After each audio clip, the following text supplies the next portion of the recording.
I mentioned that Fintech Galaxy is a crowdsourcing platform. Now we crowdsource 3 different things.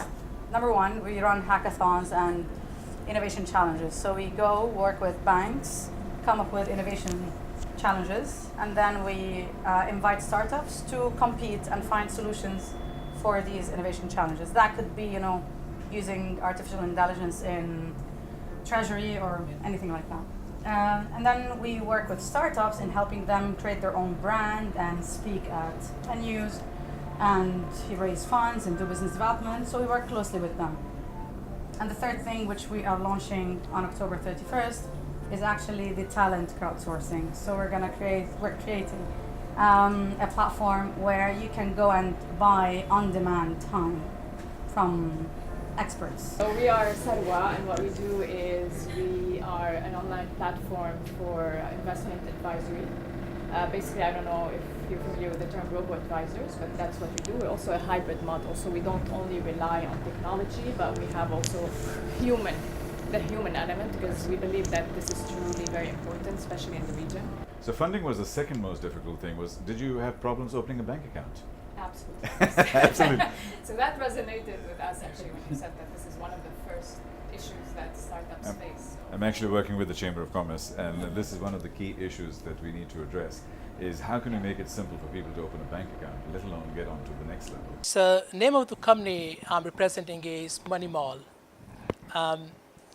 We are building a product that will help people manage their finance in the most effective way, and that will help solve the issue of thin file, which is what we are talking about.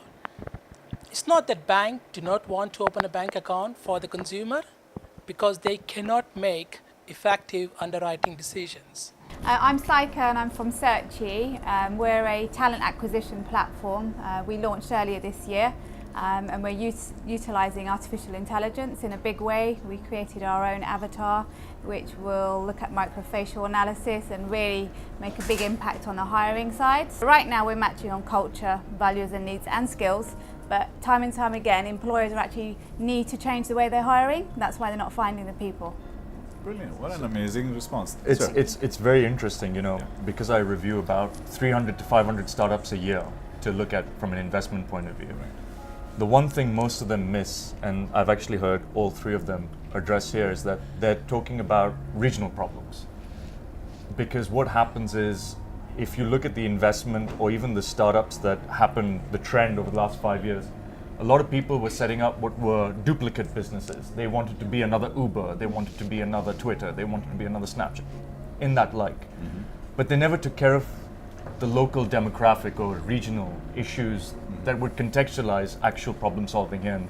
That's actually really refreshing to hear, that the 3 of them have actually looked at regional issues and addressed them to actually do a problem, because then people like me would say, yes, it's relevant and we want to invest. So I'm not surprised that they're sitting here today. That's fantastic. What's happening this is happening in the US. Amazon doesn't deliver to a certain place, banks are not lending in other places, and the AI is making a decision. 86% maybe they are right.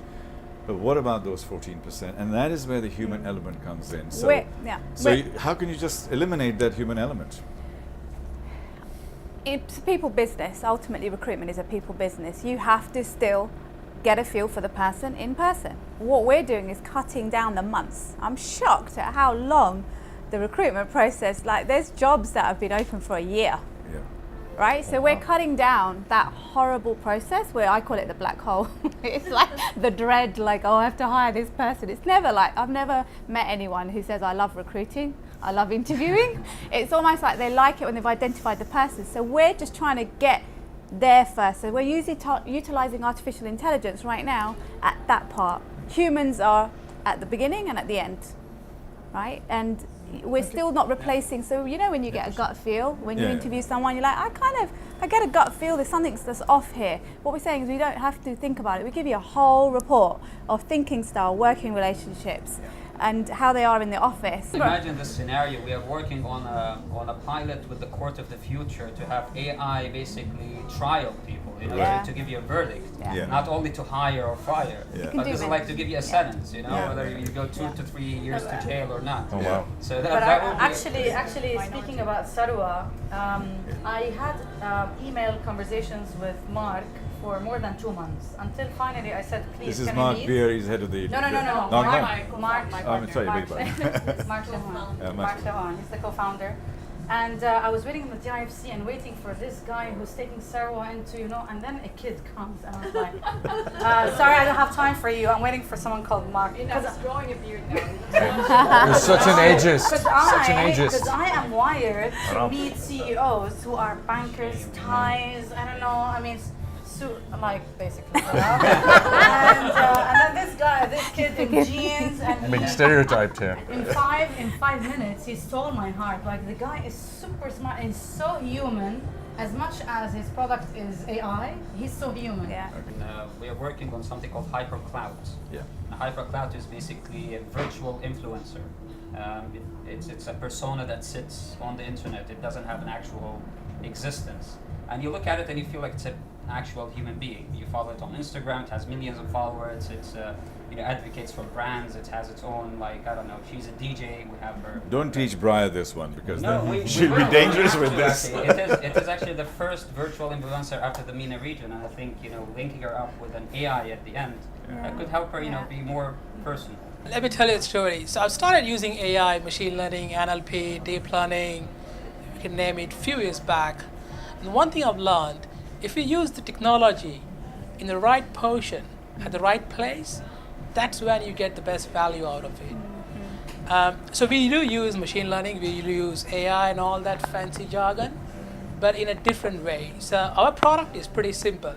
And in 15 years working with 6 banks, starting few businesses, what I've learned, if you keep things simple, this is when you increase the probability of success. The future, ladies and gentlemen, is about heart. The future is about trust, ethics, values, and empathy. This is the kind of thing that if we lose track of this and get lost in the noise and the whole process, we are, it's finished for us, effectively. Yeah. For the AI is not, we as human beings are not the leaders of the world because we're the fastest, biggest, or the strongest, but because we're the smartest. And if we start giving away that lead or smartness, that is really game over for us. And AI is a completely different conversation.